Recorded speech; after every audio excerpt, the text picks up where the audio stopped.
परिवारजनो, शशिकांत सोमवंशीचा परत एकदा आपल्याला प्रेमपूर्वक नमस्कार. जय खानदेशो भाऊसर. पुन्हा एकदा फोपसंडी. होय, फोपसंडीचं आकर्षणच एवढं आहे की परत परत भेटायला जावंसं वाटतंय, कारण त्याच्यामध्ये असलेली ही निसर्गाची क्रीम आहे. आम्ही या वेळेला कूच केलं होतं भंडारदरा मार्गे, कारण आम्हाला पाहायचा होता प्रसिद्ध असा रंधा फॉल. व्हिडिओला नवीन असाल तर नक्कीच लाईक करा, शेअर करा, सबस्क्राईब करा. मी पोहोचलोय भंडारदरा डॅमवर, परंतु आम्ही त्याच्यानं थांबताय सरळ गेलोय रंधा फॉलकडे. याची कॅपॅसिटी आहे मित्रांनो 11 TMC. कसं वाटतंय पाणी? विलोभनीय असा निसर्गमय परिसर आणि हे आहेत आदिवासी मानवी जीवन. पोटाच्या खळगीची भ्रांत असलेलं हे जीवन. आणि हे पा माय मावल्या कसं डोक्यावर धरणाच्या कुशीत राहून सुद्धा डोक्यावरून पाण्याची हंडी निघतं. आहे का नाही मोठी शोकांतिका? पहा.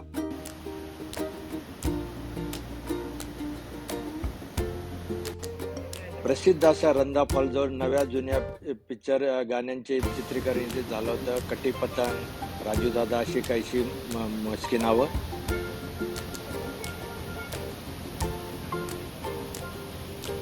प्रचंड आवाज करणारा हा जलप्रपात पुढे जातोय, नदीला मिळतोय. आणि आता आम्ही निघालोय फोपसंडीकडे. रस्त्यात लागले मित्रांनो राजूर, आणि तेथे आम्ही पेढ्यांचा मनमुराद असा आनंद घेतलाय. मस्तपैकी गाडीमध्ये गाण्यांची मैफिल रंगली होती. सुंदर असा आम्ही त्याला कोरसची साथ दिली होती. फोपसंडीला पोहोचायच्या अगोदर वन विभागाच्या प्रवेशाचे सोपस्कार पार पडल्यानंतर आम्ही ज्याची आतुरतेने वाट पाहत होतो त्या फोपसंडीच्या नयनरम्य परिसरात पोहोचलोय. पाहिलंय कशी मस्त मजा करताय आमचा पर्यटक ग्रुप. फोपसंडीचं प्रवेशद्वार आमचं जसं काही स्वागताला आतुर झालेलं होतं. फोपसंडीला परत जाण्याचं म्हणजे हा नवीनच एक जितवना धबधबा पाहायचा होता, म्हणूनच परत एकदा तिसऱ्यांदा हा प्रयत्न जाण्याचा. आज तारीख आहे 11 ऑगस्ट. मागच्या वर्षी 12 ऑगस्टलाच भेट दिली होती.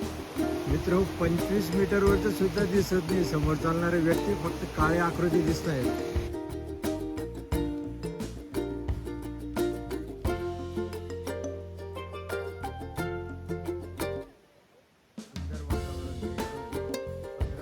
मनमुराद आनंद घेत आहेत आमचे सहकारी मित्र, आणि प्रत्येकाच्या हातामध्ये काठी आहे मित्रांनो.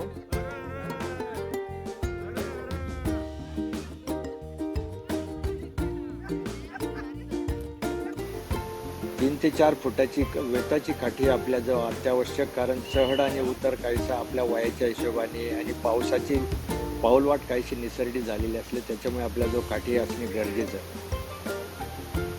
जितवना धबधबा, डोळ्याचं पारणं फेडणारा धबधबा. या धबधब्यानंतर आम्ही लगेच मार्गक्रमण केलाय प्रसिद्ध अशा घारीच्या धबधब्याकडे. फोपसंडीतील 350 फुटाहून पडणारा हा घारीचा धबधबा. अद्भुत नजारा, निसर्गाची सुंदर अशी पखरंद. निसर्गाचं वर्णन होऊ शकत नाही. 50 फुटावरचं सुद्धा अंतर दिसत नाही. खाली येणारा जलप्रपात मांडवी नदीला जाऊन मिळतोय.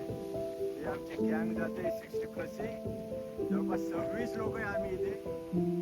मागच्या वर्षी 15 ऑगस्टला टाकलेली ही क्लिप, आणि आज परत तिसऱ्यांदा येण्याचा योग आहे माझा. फोपसंडीचा घारीचा धबधबा, 350 फुटाहून पडणारा हा जलप्रपात आणि निसर्गाचे वातावरण अवर्णनीय असा 11 ऑगस्ट 2026. 350 फूट डोळ्याचं पारणं फेडणारा हा धबधबा आपल्या मन मोहून घेतल्याशिवाय राहणार नाही. पहा कसा अवर्णनीय असा हा देखावा.